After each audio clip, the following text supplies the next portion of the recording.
The broadcast is now starting. All attendees are in listen-only mode. Boa noite, pessoal. Vamos começar nosso terceiro webinar em português sobre o WKO5 e suas ferramentas. Hoje vamos falar sobre seu FRC, PMAX. Por favor, digitem alguma pergunta para eu saber que vocês estão me ouvindo. Lá na caixinha de perguntas. Deixa eu passar o próximo slide aqui que fica normalmente aqui em questions. Estou apontando aqui para vocês. Ok, Giovanni já deu ok que está me ouvindo. Então podemos começar. Quem está acompanhando os webinars viu que nós apresentamos um pouco sobre o programa, o WKO5 no primeiro webinar.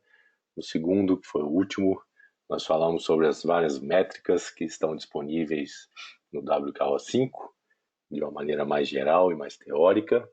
E nos próximos, no de hoje e no próximo, nós vamos falar especificamente de dois grupos de métricas que são muito importantes aí no ciclismo, um pouco, o de hoje nem tanto na corrida, para quem treina com potência, no próximo se aplica mais a corrida também, e hoje a gente vai dar esse enfoque no FRC, no PMAX, que tem muita importância em algumas modalidades de ciclismo, e principalmente aí para os velocistas, para quem gosta de fazer uma fuga.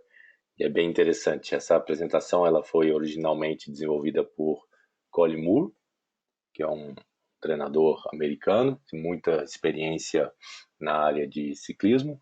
E para mim é uma honra, e eu agradeço aí mais uma vez a TrainPix a oportunidade de poder fazer essa tradução e compartilhar com vocês todo esse conhecimento que sempre ajuda bastante aí a educação dos nossos atletas, dos nossos treinadores e a evolução dos esportes de resistência, triatlon, ciclismo e corrida no geral. Mais uma vez, todos os usuários estão no mudo. Se vocês tiverem perguntas, podem digitar como o Giovanni fez aqui embaixo, na região de perguntas, a pergunta que você tiver. Se eu conseguir, o ideal eu vou tentar responder ao longo da apresentação e assim ter um contexto melhor. Quando a gente pensa em treinamento ou filosofia de treinamento, a tradução de filosofia, do significado vem de amor, pela sabedoria. Só que a gente pensa de uma maneira mais completa e mais ampla. Na verdade, talvez a filosofia de treinamento, mas tem algumas definições até mais antigas, ela seria mais completa se nós pensássemos na elaboração de uma metodologia para a condução da vida de uma pessoa, que no caso, o treinamento de um atleta. E essa metodologia, a gente vai ver que a gente tenta o máximo possível sempre incluir muita ciência, ou o máximo possível de ciência nessa metodologia, mas querendo ou não, no final das contas, tem ainda um grande componente, eu gosto sempre de falar de arte no treinamento, na sua filosofia de treinamento, e acaba que cada pessoa tem a sua metodologia, tem a sua filosofia, para, no final das contas, ter o seu trabalho aí único, dependendo de como ele é feito.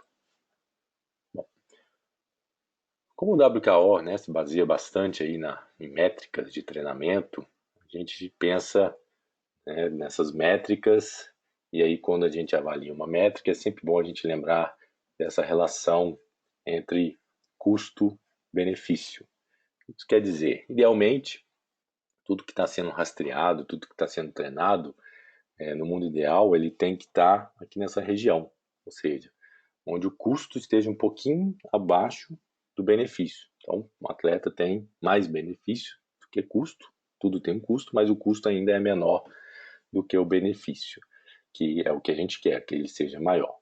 E além disso, essa relação, ela muitas vezes, como a gente já observou em vários exemplos que já foram dados nos webinars em inglês e mesmo nas discussões do grupo, ela tem trocas. Por exemplo, um ganho significante, hoje o tema principal aqui é FRC, PMAX, muitas vezes significa um sacrifício do FTP. Então, qual que é o seu objetivo, qual que é a sua prova? Se você é de uma equipe de ciclismo qual que é o seu papel na equipe. Tudo isso vai ser importante para definir suas prioridades, pois as fontes energéticas que nós temos disponíveis no nosso organismo, elas são limitadas. E as adaptações também. Depende da sua genética, depende do ambiente, depende do seu treino. E o que a gente quer quando começamos a rastrear essas métricas é justamente avaliar o tipo de treinamento que tem sido feito, como que ele está respondendo, para avaliar. Compensa continuar com todo esse custo, se, por exemplo, se o benefício acabou? Aqui a gente traz um exemplo de uma preparação de um atleta, onde ele estava se preparando para o Tour da América, da Ireland, uma prova que é basicamente um conjunto de provas de circuito. Então a gente sabe que provas de circuito, né, o Criterium, são provas de muita explosão, e como vocês podem observar, o FRC é a curvinha verde, né, a gente vai voltar nessas definições ainda para vocês relembrarem, quem esqueceu do último webinar, e o amarelo é o FTP. Então vocês vejam, laranja, né, é o FTP. Então a gente tem um certo ganho de FTP ao longo dos meses com o treinamento, mas esse ganho ele é de certa forma interrompida, porque o atleta nesse caso ele dá ênfase, assim como o roxo também, que é o Pmax, a ganhos de quê? De FRC e de Pmax, que é o que interessa para ele, suas habilidades, com seus objetivos, para que ele tivesse excelentes resultados aí nessa prova que dependia bastante dessas duas métricas e nem tanto do FTP para excelentes resultados. Então vamos começar falando um pouco mais sobre o Pmax. O Pmax ele representa a potência máxima por pelo menos um ciclo da pedalada com as duas pernas. As unidades utilizadas são watts ou watts por quilo. E se você pensa numa pessoa que está dando um sprint, que é um intervalo de tempo muito curto, ele, se ele tiver com um RPM de 120 RPM na pedalada, na cadência, isso representa 2 pedaladas por segundo, o que é, muitas vezes, a frequência da pedalada ela é maior do que a frequência de registro, que é 1 Hz, na maioria dos equipamentos, aí, nos Garmin, nos Wahoo e outras marcas que estão disponíveis no mercado. Então, para resolver essa limitação do registro da frequência, a gente acaba fazendo uma interpolação da potência entre a perna esquerda e direita e deriva o Pmax através do modelo potência-duração para fazer uma análise da capacidade desse atleta de sprint. O que podemos fazer com a métrica Pmax, ou o que nós fazemos com essa métrica como treinador ou como um atleta que acompanha seu próprio desempenho? Ele é importante para definir estratégias de competição. Então, sprints, ataques, será que vale a pena eu aguardar para fazer um sprint no final?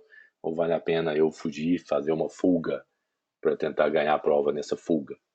Ela ajuda a definir posicionamento dentro do pelotão. Quem pedala aí muito de ciclismo de pista ou mesmo ciclismo de estrada, circuito, sabe que o posicionamento é fundamental.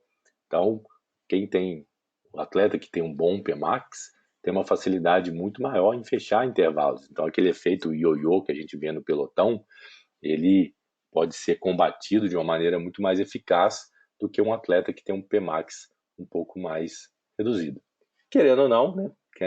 Também é uma métrica que pode te dar o direito de se gabar. Afinal, dentre todas as métricas que estão disponíveis no WKO, que se baseia em uma ciência funcional, o Pmax é o que vai te dar números mais altos, né, em termos de potência. A gente vai ver no próximo slide. A gente tem aqui a normativa do Pmax. Então, aqui a gente tem uma representação em valores absolutos, tanto para homens quanto para mulheres. Então, para vocês terem uma ideia, na média, homens 1.200 watts, mulheres 988, só que aqui não está relativo ao peso, mas vejam que uma pessoa com um Pmax alto pode chegar aí, na média, 1.400 watts, homens, mulheres 1.300 watts, e se a gente pega e leva isso para a pista, esses números são ainda mais altos, que são bem focados, específicos, né, os treinos para esse tipo de métrica que a gente monitora nos ciclistas de pista. Então, com isso, com essas normas de PMAX, mais em mente esse conhecimento do que, da onde pode ser importante ter um bom PMAX ou saber que seu PMAX não é o melhor e, consequentemente, mudar a sua estratégia de competição, a gente começa a estudar um pouco mais sobre essa métrica. Então, primeira coisa que a gente sempre tem que lembrar, né, utilizando as métricas derivadas do modelo PD, é que nós temos sempre as capacidades do atleta versus a demanda do evento. Se eu tenho um atleta que tem pouca capacidade, por exemplo, de PMAX e que adora disputar provas que têm alta demanda de PMAX, isso ou vai ter que ser treinado e resolvido, ou o atleta precisa ser orientado, que talvez não seja o melhor evento para ele participar. Pelo menos se ele está pensando em pódio, né? Com isso, a gente precisa coletar dados de potência, que vão nos permitir compreender a fisiologia do atleta. Isso pode ser feito através de testes de campos ou testes não estruturados. Hoje nós temos lá os residuals, que são também outra possibilidade de manter o modelo potência e duração atualizado. E aparece a nossa novidade aí do webinar, que é o modelo força-velocidade, modelo FV. A gente vai falar um pouco mais sobre ele. Com os modelos bem alimentados, seja através de testes estruturados ou não estruturados, tem provas, dados de competição, várias possibilidades, nós começamos a alimentar e a observar essas métricas de treinamento. Com isso, nós conseguimos quantificar as habilidades do atleta e, consequentemente, para isso existem dois modelos principais. Nós temos o modelo potência e duração, então PMAX, FRC, PFTP, TTE, VO2 Max, estamina, todos os derivados dele, e um modelo força-velocidade ou potência-velocidade vai também permitir a derivação do PMAX, o que a gente chama de cadência ótima ou RPM Optimal. Tá? Eu não traduzo as siglas, mais uma vez, reforçando, porque o WKO ainda não é traduzido para português. Então, são essas siglas que vocês vão encontrar lá no programa. Então, para acostumar, fica mais fácil.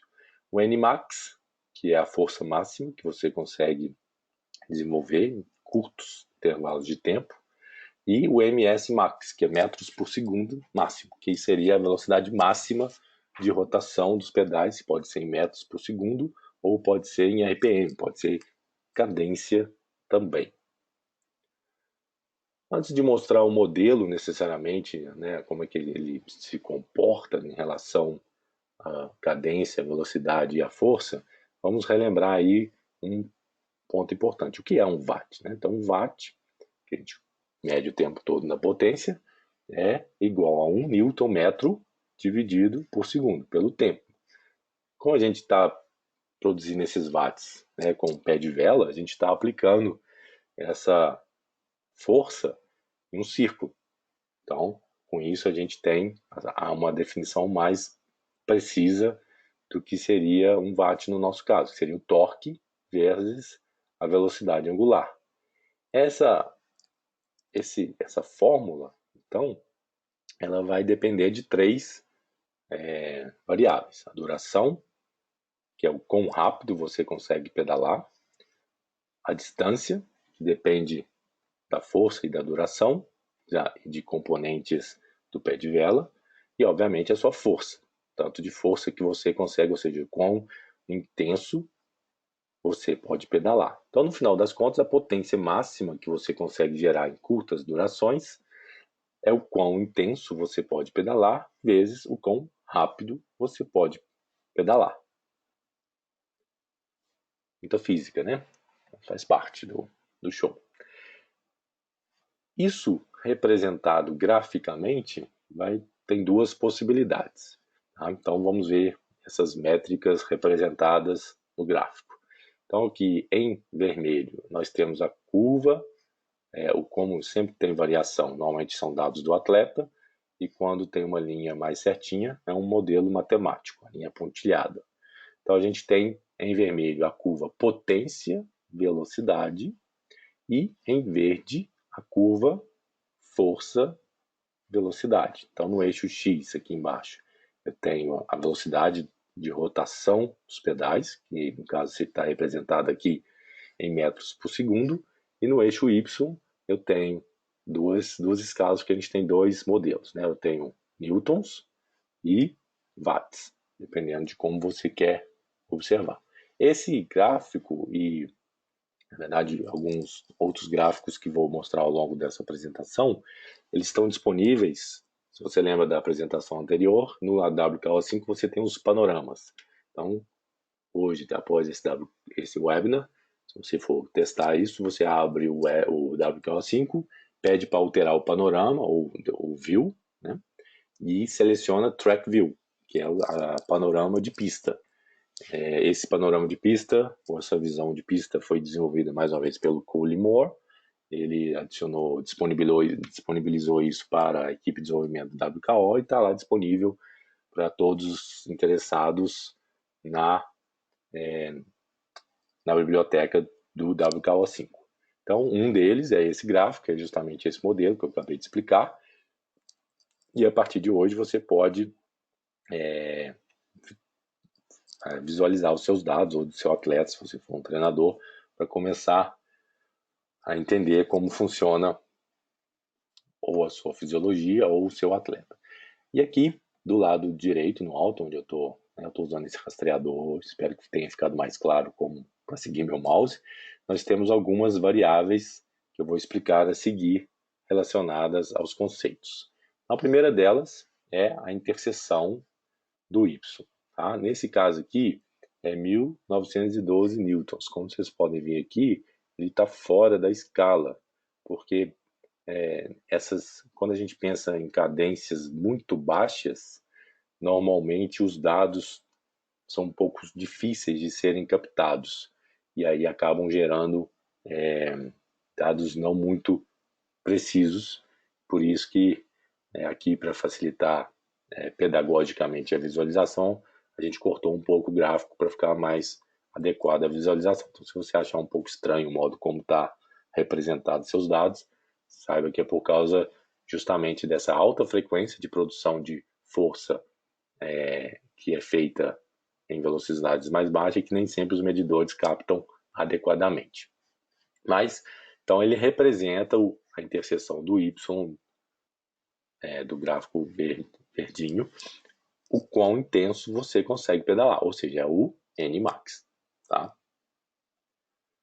Do outro lado, na outra interseção, no eixo X, a gente tem a interseção do X, que é o quão rápido você consegue pedalar, ou desenvolver força, que é o MS Max. Então, o que a gente conclui dessas duas variáveis? Que quanto mais lento eu estou pedalando, quanto mais eu vou para a esquerda no eixo X, mais tempo eu tenho para produzir força. Por isso que no eixo X mais próximo de zero, eu tenho registrados os maiores valores de força em Newton, porque eu tenho muito tempo para aplicar força e o pedal está girando devagarzinho.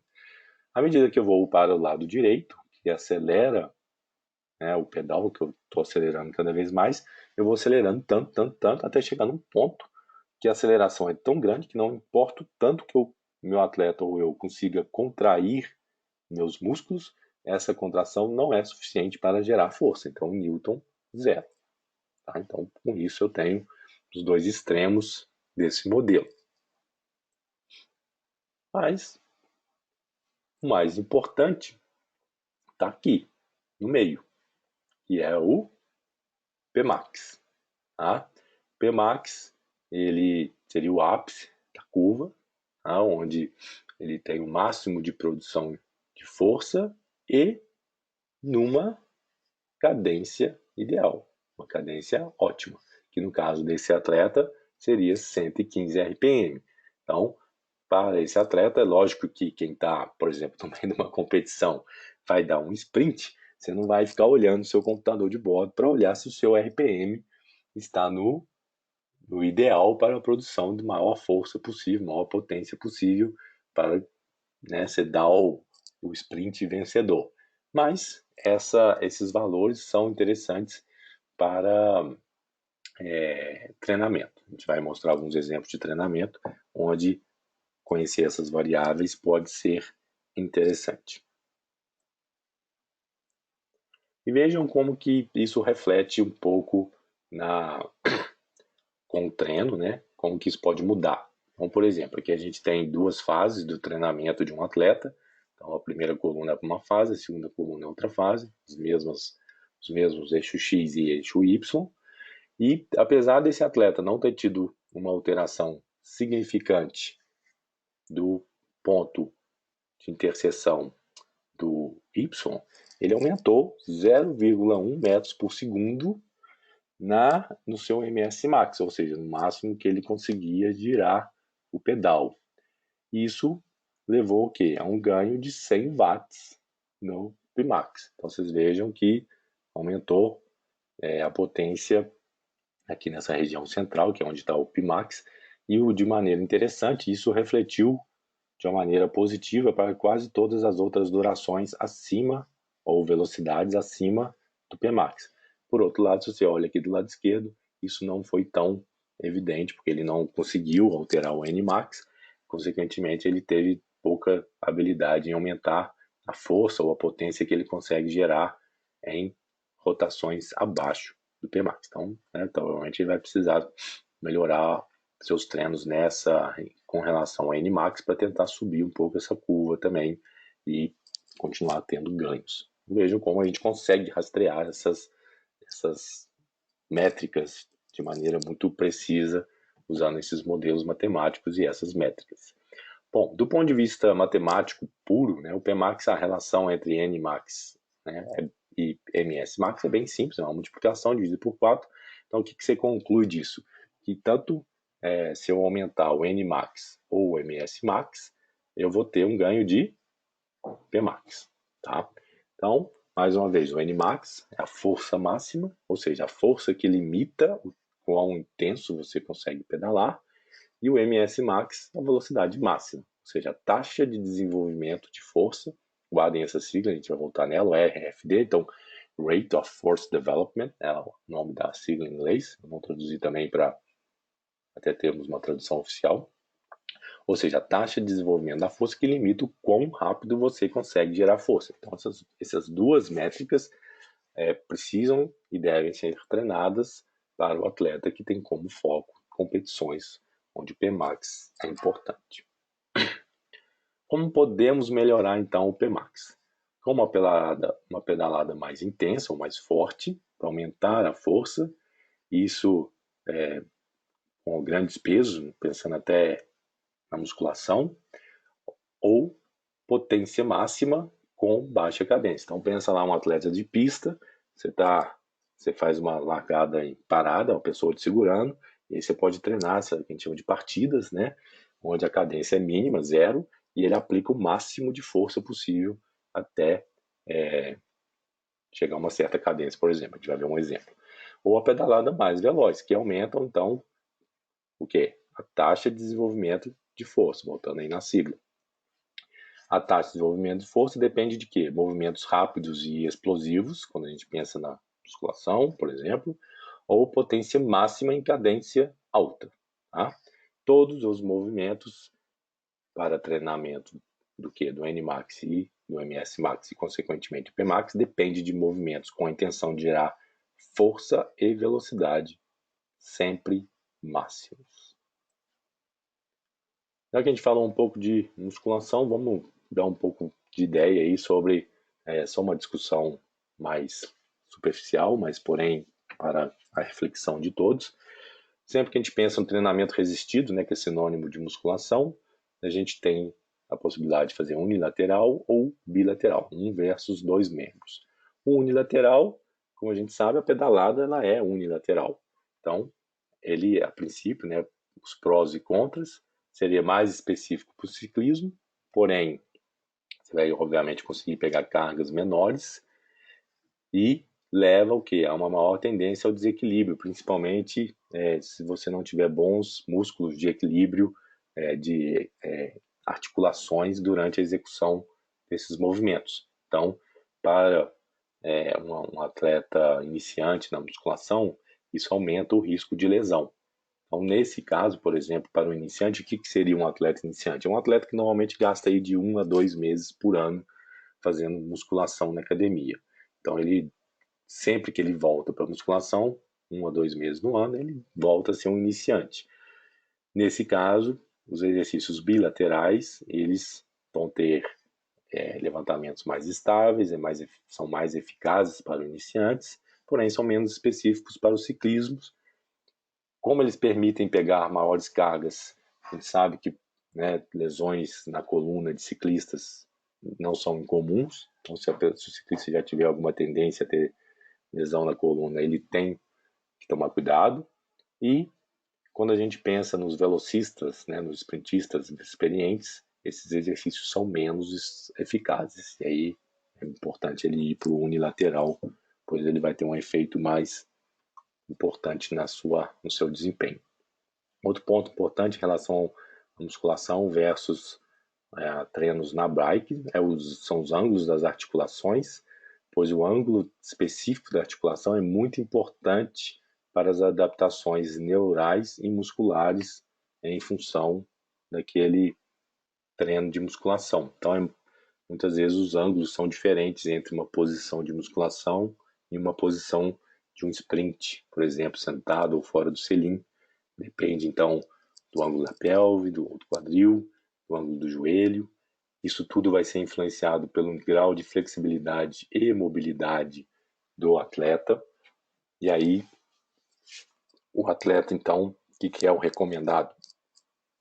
Inclusive, eu com meus atletas sempre falo isso, principalmente atletas remotos. Tenha um profissional de educação física, fisioterapeuta, médico do esporte, para te orientar como fazer o exercício corretamente, para evitar um risco maior de lesões. Na maioria das vezes, os profissionais de educação física são os mais indicados, personal trainers, para que façam um acompanhamento lado a lado e, com isso, aumente tanto a eficácia do exercício quanto diminua o risco de lesão. Importante sempre, muitas vezes, fazer um trabalho de flexibilidade, de mobilidade, pois isso vai ajudar bastante nos ganhos, principalmente para o PMAX, com a musculação. Existem outras modalidades de musculação tradicionais, talvez as 4 principais aí seriam o powerlifting, o Olympic lifting, fisiculturismo e os esportes, os programas de força e condicionamento de esporte de equipe. Esses programas normalmente eles funcionam bem para iniciantes mesmo, no ciclista, para que querem aumentar o seu PMAX. Tem muito material disponível na internet, muita experiência nas academias, com os personal trainers, com os educadores físicos, porém, muitas vezes eles têm uma fraca transferência para velocistas experientes. Então, os velocistas experientes, mais uma vez, eles precisam realmente fazer algo mais específico para o ciclismo. E por quê? Porque normalmente o planejamento dessas modalidades ele é focado em atletas dedicados em tempo integral a essas modalidades, ou esporte de equipe, que é diferente de ciclismo. Qual que é talvez a maior diferença? É o grande componente aeróbio de preparação, de treino, que está presente no ciclismo, que não está presente nessas modalidades. E, consequentemente, vai ter um efeito sobre a eficácia desses modelos de outras modalidades de treinamento resistido. Bom, alguns exemplos de exercício de academia para melhorar o PMAX. Aqui o Cole dividiu em 4 áreas e eu não traduzi. Por quê? Porque muitos desses termos são usados mesmo no Brasil em inglês, alguns têm tradução, como plank, que é a prancha, o squat, que é o agachamento. Esses 4 primeiros aqui talvez sejam os 4 mais eficazes para esse ganho de potência, tá? Em PMAX. Os pliométricos também são uma categoria importante, mas tem um alto risco de lesão. Normalmente a gente deixa os pliométricos para quando as outras categorias já estão bem treinadas, o atleta já é muito forte e aqui não está dando mais resultado, a gente aí sim entra com pliométricos, mas tem que tomar muito cuidado, mais uma vez é importantíssimo estar acompanhado de um profissional habilitado. E outra vantagem que eu quis deixar em inglês é que se você digitar essas palavras no YouTube, você vai achar centenas de vídeos de exemplos de como fazer esse exercício para você entender as características de cada um e como fazê-los adequadamente. Tá bom? Então, exercícios mais gerais, aqui exercícios de estabilização do core e das cinturas pélvicas e escapular, também alteram sua capacidade de fazer um sprint, todos eles vão ter um efeito positivo sobre o seu Pmax. Nem todo mundo, como a gente sabe bem, tem tempo para ir na academia. Então, dá para fazer na bike? Tá. Inclusive, a gente costuma ter uma taxa de sucesso aí de até 90% em relação aos treinos da musculação bem feitos para ganhos de Pmax com treinos de bike aquelas variáveis que a gente citou lá atrás no modelo. Então, por exemplo, as partidas vão treinar o NMAX, coloca lá uma marcha bem pesada, velocidade baixa ou parado, faz 4 séries de 3 partidas, começando, por exemplo, 0. Quando chegar a 60 RPM, pode abortar, não precisa continuar, pois não vai ter tanto mais ganhos. Recupera aí 3 minutos a cada partida, 10 minutos entre as séries.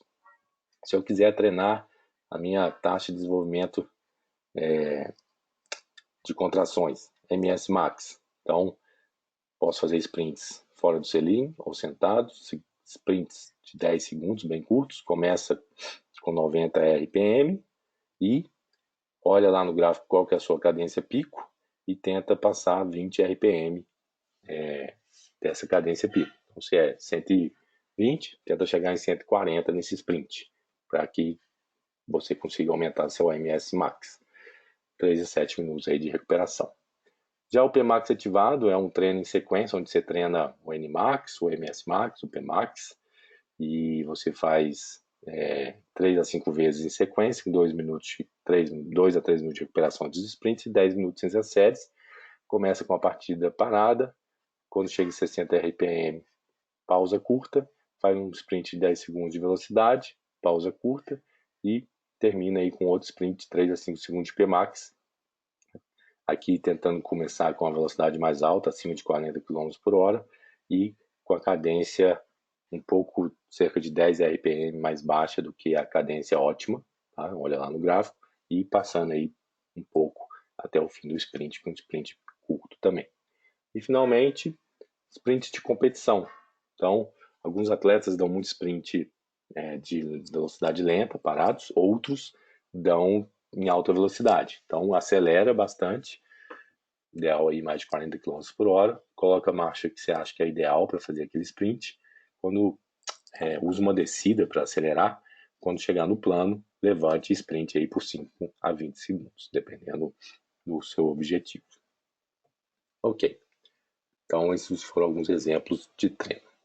Um outro gráfico interessante que foi desenvolvido e está lá na biblioteca do WKO é o rastreamento da carga de treinamento de sprint ou estresse dos treinos de sprints. Então, a gente tem aqui em amarelo e azul, lembrando que esse azul aqui não é o CTL tradicional, é o CTL de sprints. E os amarelos são os TSS acumulados derivados, a conversão é feita a partir da conversão de kilojoules nas zonas 7A e 7, tá, do high levels, e convertidos em pontos TSS. Então vocês vejam que a cada treino de sprint precisa de um certo tempo de recuperação. Todo treino de sprint é importante estar descansado para que você tenha um bom estímulo. Lembre que os estímulos sempre têm que ser máximos. E agora sim, a gente tem as duas curvas. A gente tem o CTL aqui em azul, tá? E o azul mais claro é o CTL derivado dos TSS de sprint. Então vejam que, lembra o Proverso, lá o Tour Dairyland, quando ele chega próximo da prova, a gente observa que vai aumentando, né, o CTL derivado do estresse de sprints, e quem que aumenta junto? O Pmax, que é o que ele queria, né? Então chega lá na prova bem treinado, com um pico de CTL de TSS derivado das zonas 7 e 7A, e obviamente esperando, né, que seja o suficiente para ganhar a prova de acordo com o seu objetivo. Por que a carga de treinamento, vocês podem ter observado que a curva do CTL, de estresse, de sprints, é diferente do CTL tradicional. Por que elas são diferentes? E por que precisou criar duas curvas? Porque os objetivos de treinamento são fisiologicamente diferentes. O MS Max, principalmente, é um treinamento muitas vezes neural, ou seja, depende de sinais intensos e imediatos do cérebro para contração muscular e determina o número de unidades motoras recrutadas. Unidade motora, lembrando que é um neurônio motor e fibras musculares. Isso tem um descondicionamento rápido, ou seja, você perde rápido essa adaptação e depende muitas vezes de uma exposição mínima a cada 3 a 7 dias para manutenção, ou seja, treinos de sprint para manter o MS Max. Idem para o N-Max, que vai alterar a contratilidade da fibra muscular, ou seja, representa a força de contração contrátil máxima. Com os treinos, a gente altera isso, aumentando a rigidez do tecido conjuntivo, que dá ali estrutura para o músculo. Ângulo de penação, que é uma orientação dessas fibras na contração. Comprimento muscular altera, né? Otimiza o comprimento muscular ideal para a contração. E também, talvez junto com o parágrafo anterior, determina o recrutamento de unidades motoras ideal. Tá? Essas vias de adaptação, então, quando elas são treinadas, elas levam a recrutamento de unidades motoras que depende do princípio do tamanho de Henneman. Ou seja, mais é melhor. O que isso quer dizer? Não se consegue treinar fibras musculares se elas não estão sendo ativadas ou recrutadas. Por isso que é importante todo treino de sprint ser máximo, porque com a força máxima eu estou aumentando os dois pontos mais importantes com relação à ativação muscular, que é a intensidade do sinal e o número de fibras musculares que estão sendo recrutadas e ativadas. Com isso, eu consigo realmente um ganho aí na minha capacidade de contração. Isso altera também a RFD, né, a taxa de desenvolvimento de força, ou seja, altera a velocidade de movimento desejada, e o ângulo de articulação determinam a a velocidade de movimento desejada e o ângulo da articulação, por isso muitas vezes o treino da bike é eficiente, determinam a adaptação neural e a velocidade, que é específico da velocidade da perna. Então você tem que sempre objetivar potências que superem naquele momento o seu modelo potência e velocidade. Por isso que tem que ser, mais uma vez, esforços máximos. Quem trabalha com WKO5 sabe que lá tem o quê? Tem os high levels. Mas para treinamento de PMAX e FRC, isso não acaba que a gente não usa tanto. A gente usa realmente o gráfico potência duração, a potência velocidade ou força velocidade, e usando como parâmetro, né, o Nmax, o Pmax e o MS Max. Para quê? Para que aqueles treinos que eu dei o exemplo lá atrás sejam individualizados de acordo com a curva do atleta, e com isso ele desenvolva a potência máxima onde ele precisa desenvolver para que ocorram as adaptações de acordo com a necessidade do atleta. Aqui, para finalizar a parte do Pmax, a gente tem uma lista de quais variáveis são interessantes você monitorar para cada tipo de modalidade ou disciplina. Então, velocistas de circuito ou enduro de pista, a gente usa o Pmax, o Nmax por quilo, que ele é um bom preditor da capacidade de aceleração do atleta. Velocistas de estrada ou que são especializados em fugas, o Pmax após 2.000 kJ, ou o Pmax após 40 minutos acima do FTP. Ciclocross, mountain bike e velocista de pistas, Nmax por quilo e watts por quilo, que aqui é do Pmax. Finalmente, BMX, a gente sabe que BMX tem cadências altíssimas, né? Então o MS Max muito importante, obviamente o Pmax também, e o Nmax por quilo que determina, igual eu falei aqui em cima, a capacidade de aceleração dos atletas. Sei que são muitas variáveis, são muitos novos conceitos, mas é importante vocês irem acostumando e com o tempo e vendo seus dados para você entender como que isso está mudando com o treinamento. Lá na biblioteca do WKO5, no panorama de track view de pista, tem esse relatório que mostra para a gente como que essas variáveis estão sendo alteradas com o treinamento. Então você pode rastrear em diferentes períodos. E agora vamos falar um pouco sobre o FRC. O FRC, vocês devem lembrar, é a quantidade de trabalho que pode ser realizado durante o esforço contínuo acima do FTP até o início da fadiga. As unidades utilizadas são kJ ou joule por quilo. Mais uma vez, a gente tem a tabela normativa do FRC. Então, a gente tem aqui em valores absolutos, entre homens e mulheres.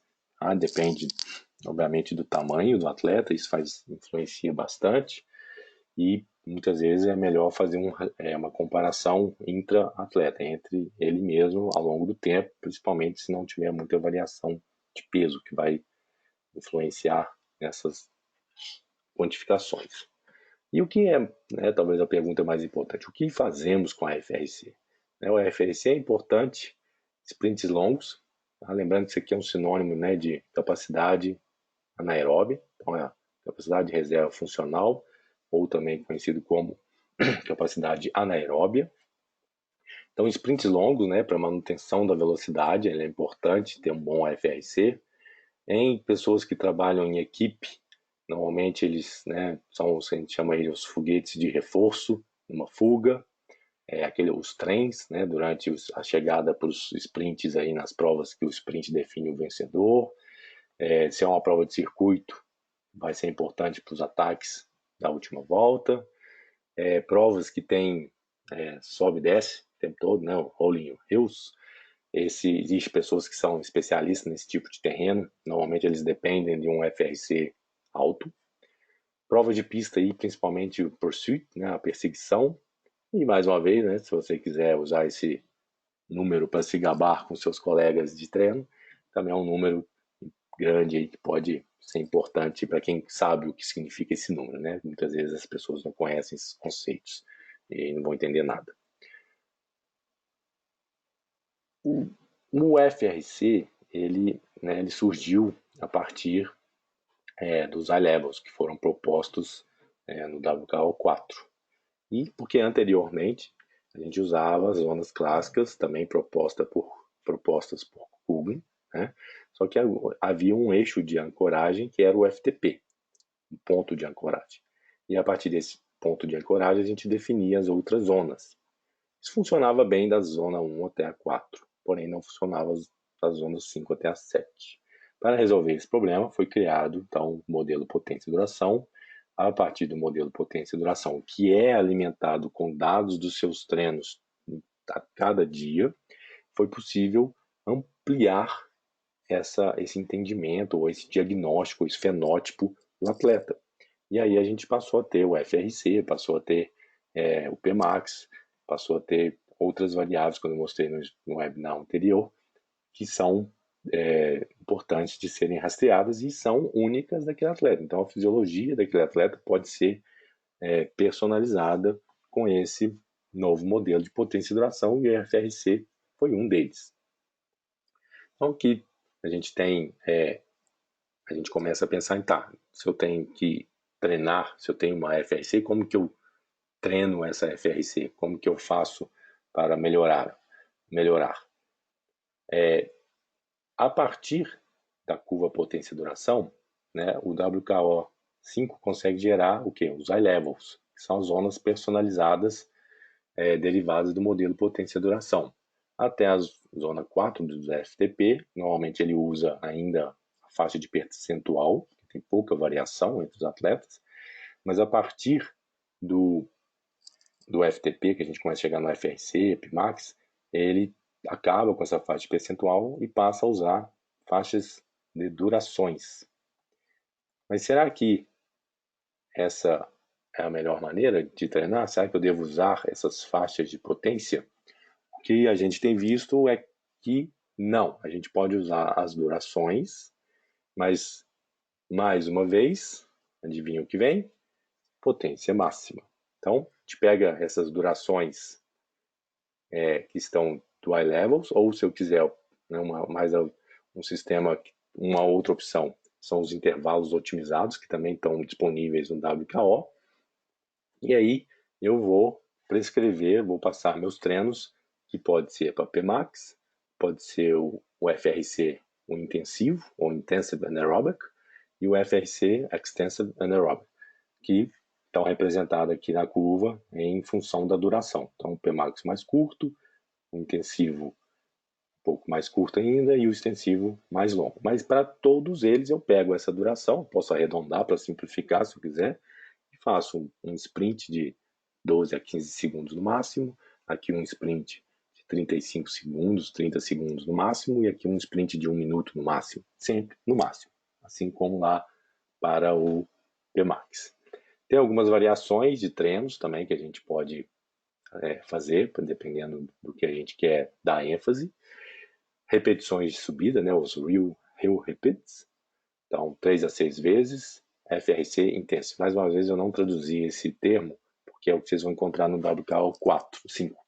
E aí só traduzi que você vai usar a duração do intensive ou do extensive, dependendo do que você quer treinar, 3 a 6 vezes, cadência confortável, uma recuperação plena para conseguir dar outro sprint, porque esses sprints são aqueles que te fazem vomitar, né? Como o pessoal sempre brinca aí no meio ciclístico. Acelerações com FRC, então pode ser parado, um movimento com a marcha moderada pesada, 53,15, por exemplo. Começa a aceleração, tenta jogar 2 marchas e nesse tipo de aceleração é importante a especificidade da posição. Então, se você é ciclocross, segurar nas manetes. Se é pista ou circuito, nos drops. Se for mountain bike, XCO, só tem uma posição, né? Não tem onde segurar mais. Também precisam de recuperação plena. Então, é um bom treino para treinar aí acelerações quando necessárias. Pode treinar a capacidade do FRC. Mais uma vez, 1 a 5 sprints, 3 a 6 minutos no total, alternando 30 segundos máximo, 30 segundos de recuperação. O alvo é ao chegar na cadência ótima, né? Lembra do RPM ótimo. Se você quiser treinar também o MS Max, você pode passar, chegar aí até 0 a 20 RPM acima do RPM ótimo. Normalmente 7 a 10 minutos de recuperação entre as séries. E o que a gente observa? Que em geral os ciclistas que têm um FRC alto e um Pmax alto, normalmente precisam de menos estímulos desse tipo para responder bem. Já aqueles que têm um FRC baixo, precisam fazer bastante esse tipo de treino para poder ter uma boa resposta. Finalmente, sprints e provas longas, que são muito similares aos sprints do Pmax. Pega uma descida, acelera, quando estiver no plano, deixa na marcha ideal, vai treinando isso para você acostumar, de acordo com o seu objetivo, levante sprint, dê um sprint, que pode ser com a duração do intensivo ou do extensivo. Aqui a gente apresenta um estudo de caso bem interessante, que é um ciclista de pista.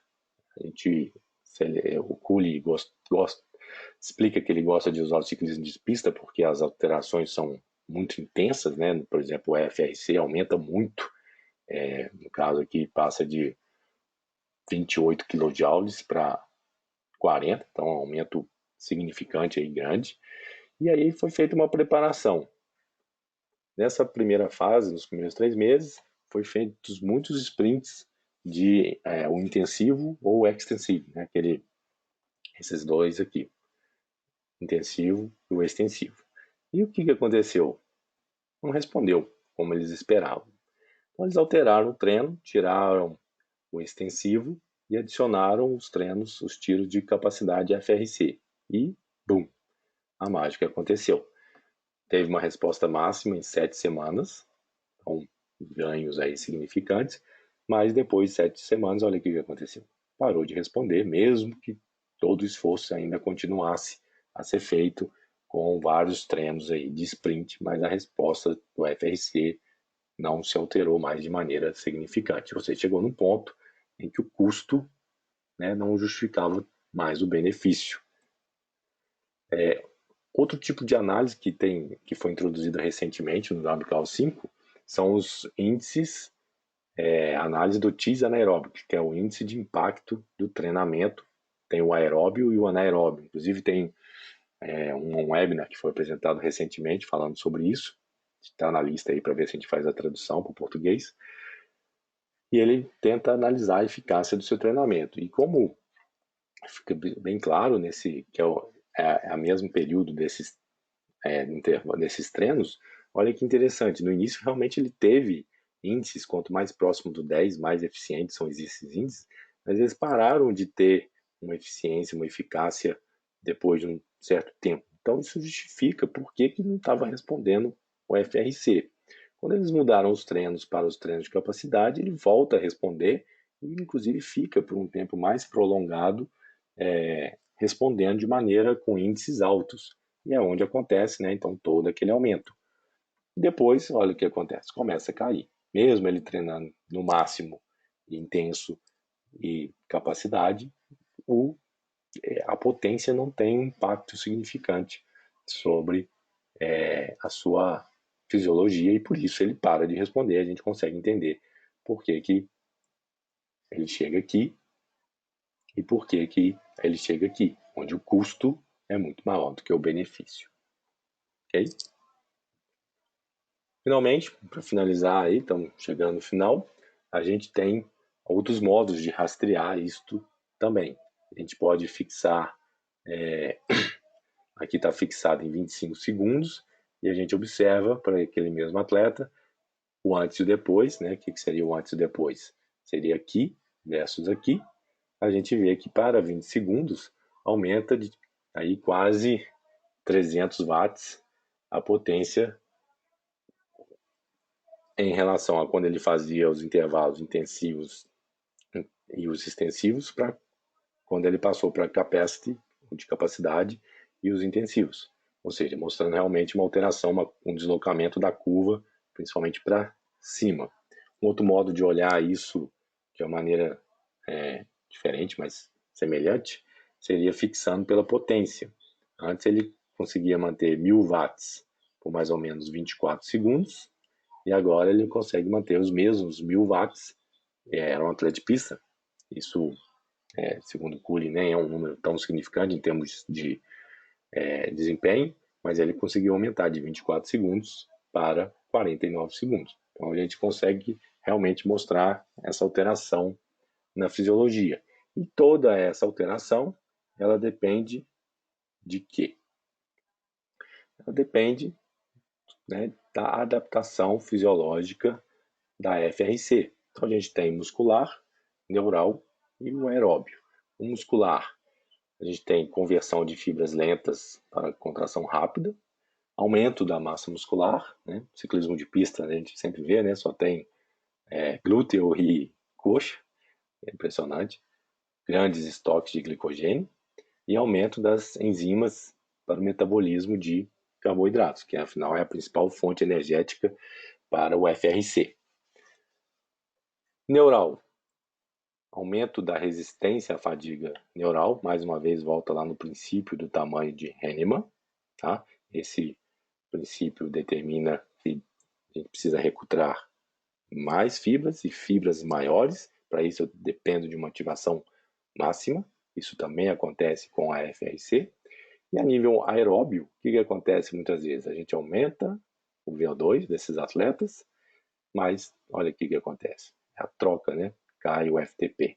Tanto que não é incomum, né? A gente sabe disso, atletas que disputam a Volta da França, os velocistas, muitas vezes, quando chegam nas etapas de montanha, não completam as etapas e são desclassificados. Então, por quê? Porque ele é tão especializado em FRC e PMAX, que o FTP dele sofre, ele não consegue treinar os dois simultaneamente e acaba perdendo o desempenho a nível de FTP, mas por outro lado, ninguém ganha do sprint dele.